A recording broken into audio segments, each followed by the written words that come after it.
Today, you're connected more than ever. Your friends, your family, your life.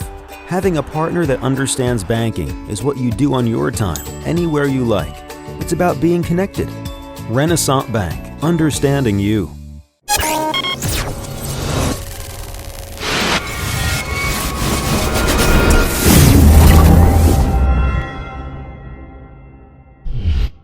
Sponsored by Renaissance Bank.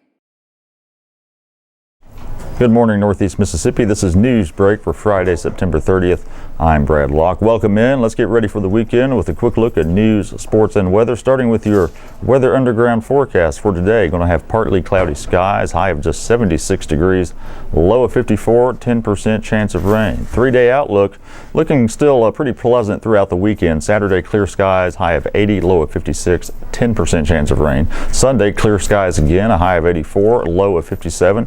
10% chance of rain, and on Monday, clear skies, high of 86, low of 58, and a 0% chance of rain. Okay, let's take a look now at some of the top stories from your Daily Journal and djournal.com. Amory's Hospital is being sold to a small Tennessee-based not-for-profit health system that is focused on rural health care. Merit Health Gilmore Hospital announced Thursday a proposed acquisition by Cure Health, which is headquartered outside Knoxville. It is one of 4 hospitals being sold to Cure Health by Community Health Systems. The purchase agreement includes a commitment from Cure to offer employment to all active employees in good standing when the transaction is complete. All physicians in good standing on the medical staff will retain their privileges. The transaction is expected to be complete in the 4th quarter of this year.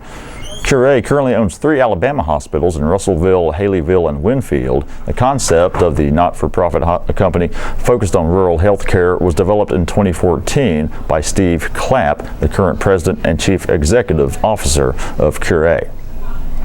2 Tupelo High School students have been recognized as National Merit Scholarship semifinalists. Davis Arthur and William Bradford are among 16,000 semifinalists, of which about 15,000 will go on to become finalists. The National Merit Scholarship Program is a national competition for recognition and scholarship, and becoming a finalist could help Arthur and Bradford achieve their goals after high school. Arthur plans to major in either physics or math, and he's applying to Columbia University and Auburn University. Bradford wants to study genetics at either the University of Mississippi or Auburn. Davis and Bradford are both excited about the honor, for which they were considered after going through a tough application process. They had to write an essay, take a standardized test, and submit their transcripts for review, among other tasks. Finalists will be announced in April. 3 smaller police departments in Lee County will be able to buy more body cameras thanks to donations from a community foundation. The Guntown, Nettleton, and Shannon police departments all received $1,500 grants on Thursday from the Tupelo Lee County Community Foundation. The foundation operates under the umbrella of the Create Foundation and was founded last year to help improve the quality of life in Lee County. Law enforcement officials said the funds will be put to use quickly. Guntown Captain Trey Hill said that department has 4 body cameras that are shared by 18 officers. The grant will help them add a couple more.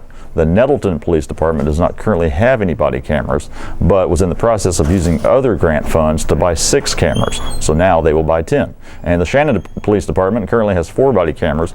Chief Desiree Kirshner hopes to use the foundation grant to buy at least a half dozen more. The Tupelo Lee County Community Foundation hopes to establish a permanent community endowment to serve as a source to fund future grants. And in local sports, division play begins tonight for several area high school football teams, and that includes East Webster and Calhoun City. Those teams will meet tonight in the Division 4-2A opener, and it should be an entertaining game. Both squads have 5-1 records, and both can be found in the Daily Journal's small school rankings. Calhoun City number 2 and East Webster at number 4. Kickoff is set for 7 p.m. Other big division openers tonight include Corinth at Pontotoc in 1-4A, Amory at Itawamba AHS in 1-4A, and Lafayette at Ripley in 2-4A.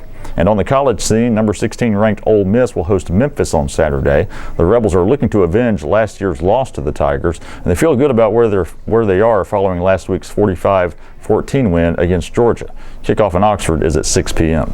Mississippi State, which beat UMass last week, is off Saturday. The Bulldogs return to action next weekend against Auburn.